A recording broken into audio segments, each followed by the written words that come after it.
On behalf of the EFDD group, Mr. Farage. Thank you.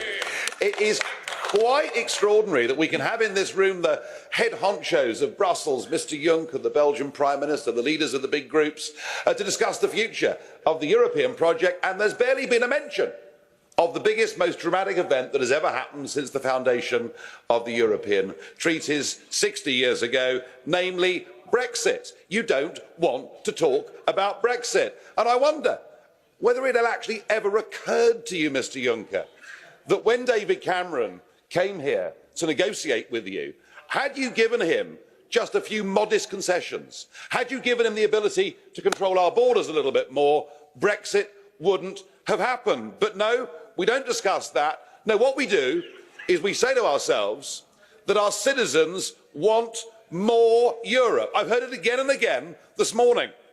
We have a problem with unemployment amongst the youth of the Mediterranean. I know the answer: more Europe.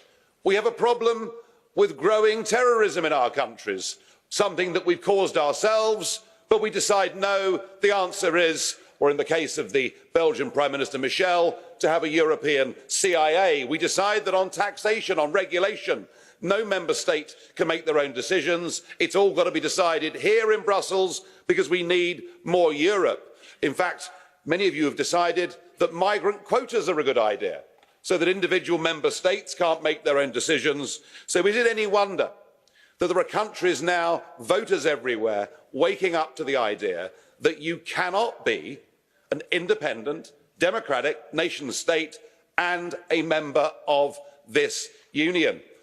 You know, Brexit, I think, is going to prove to be just the first brick that is knocked out of the wall. Just look at the results in Italy a few weeks ago.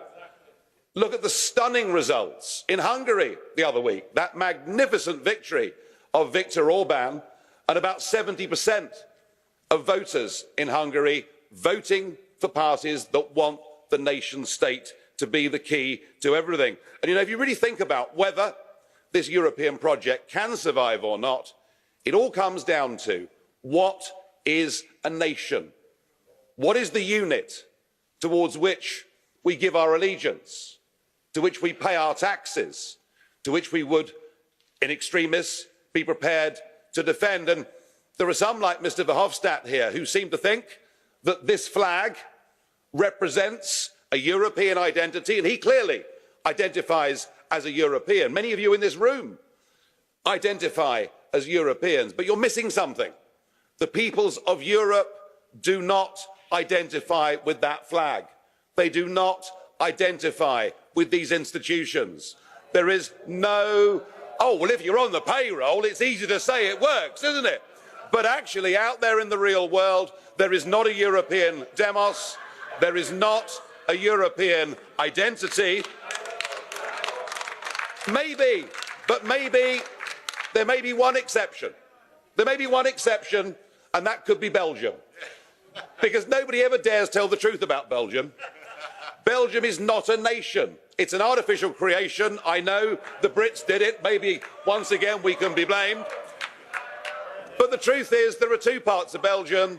They speak different languages. They dislike each other intensely.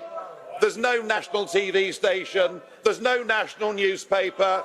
Belgium is not a nation, and maybe that's why you're happy to sign up to a higher European level.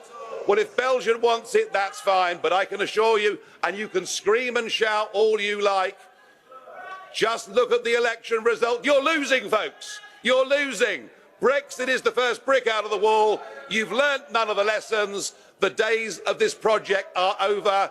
We want to live in nation states, not false artificial creations. Thank you, everybody. Have a lovely time. Oh, enjoy the European elections next year. They're going to be great fun.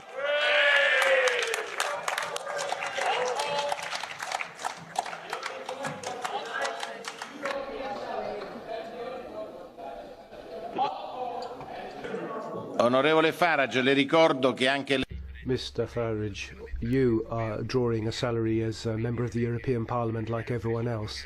It's not as if the others are paid and you are not. I don't think you've foregone your payments, and the same applies to your group. President, I supported Britain leaving the European Union. Therefore, my job ending, I am the turkey that voted for Christmas.